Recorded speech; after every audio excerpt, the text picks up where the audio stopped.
ఆ తేనె ప్రారంభంలో నువ్వు చక్కగా తింటావు, కానీ ఆ తర్వాత నీకేమైద్దంటే ఎక్కిసమైపోద్ది. దుర్దినాలు రాబోతున్నాయి, వీటి యందు నాకు సంతోషం లేదనే చెప్పే ఒక ప్రత్యేకమైన దినం నీకుంది.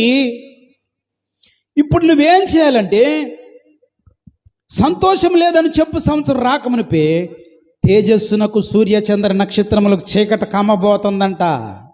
మత్తయి సువార్త 24వ అధ్యాయము 29వ వచనం. ఆ దినముల శ్రమ ముగిసిన వెంటనే చీకటి ఏం కమ్ముతుందంట? సూర్యుడిని కమ్ముతుంది. చంద్రుడు కాంతినివ్వడు.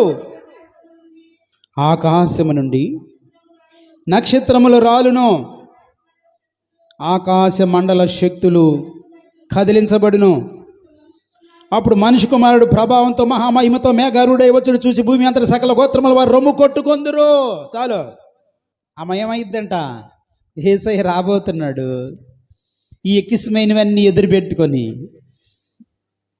దేవునికి ఇష్టం లేని పనికి మాలినవన్నీ ఎదురు పెట్టుకుంటే ఒకరోజు ఆ తండ్రితో కూడా ఉండే ఆశీర్వాదాన్ని మనం పోగొట్టుకుంటాం.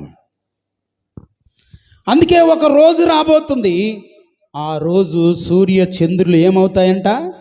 చీకటికి అమ్ముతాయంట.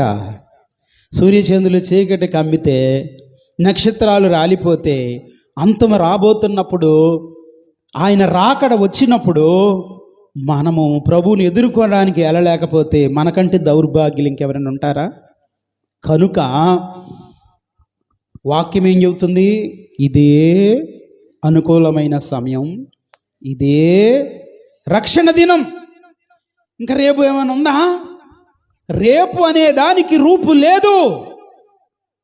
ఈరోజే నువ్వేం చేయాలి? దుర్దినాలు రాబోతున్నాయి, సంతోషం లేని దినాలు రాబోతున్నాయి. బాలుడిగా ఉన్నావా? బాల్య దినములందే. యవనస్తుడిగా ఉన్నావా? యవన దినాలు అందే. నడివయసా? లోకాశలు విడిచి దేవుని మహిమ కొరకు, అనేకులకు మాదిరిగా ఉండడం కొరకు. వృద్ధుడువా?